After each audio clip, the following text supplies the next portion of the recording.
Hey everybody, want to just post a quick do-it-yourself oil change on a 2017 GLS450. Honestly, I was a little shocked that there wasn't any YouTube videos on this particular model. I can see why. Let's get to it. So first of all, at the top, you're gonna have to remove this guy. And I did find another video of a similar model. This basically pops off and there's two clips here that you want to remove. And this guy comes right off. So that's where your oil filler is. And here's where your filter is gonna be. We'll get to that in a minute. The bottom of this thing is probably the reason why people don't post videos. It's because it's very hard to get to in terms of the actual plug. I couldn't even find a picture where the plug was. And if you look from the front, just go back, there it is. That thing with the red gasket is the new filler plug that I've put in. And the reason why I don't think there's a lot of videos on this is there are two covers, plastic covers here on this model that I think is new. And unless I'm missing something, you really can't get to that plug without taking those covers.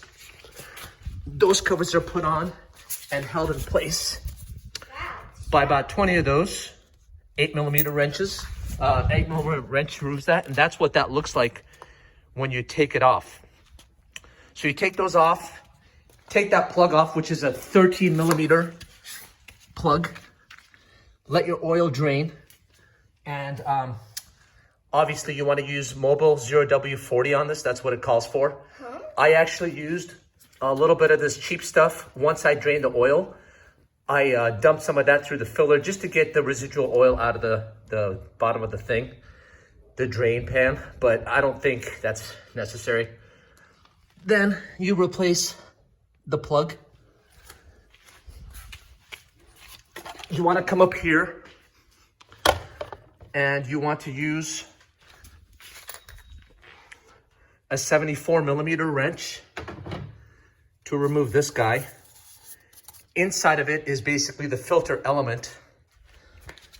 The filter element happens to be the L394 by Purflux. That's the OEM maker. You can buy the Mercedes brand one, or you could just buy this one. They look identical. You want to replace this seal that's on the outside. And there's also a little seal that you do not replace. This is the old one.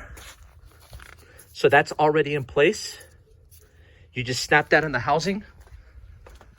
And you want to crank this back down, and it's got 25 newtons. You could use a torque wrench, or you could just tighten it back to where it feels fairly tight, and you want to probably go, another 30 degrees once you get it hand tight with your wrench. You don't want to necessarily crank it too far. You don't want to crack it. You fill in your oil. I think it takes about 7 quarts. I filled 7 quarts. I'll run it, and then I'll make sure we see what it looks like, the level. Anyways, that's it. And then of course you want to put the covers back on with those screws. By the way, it really helps to have a tool like this to take the bottom, all those screws off. Otherwise, you probably want to jack this up and do this job. But this sort of a tool makes it much, much easier. A little impact driver. All right, leave your comments if you like.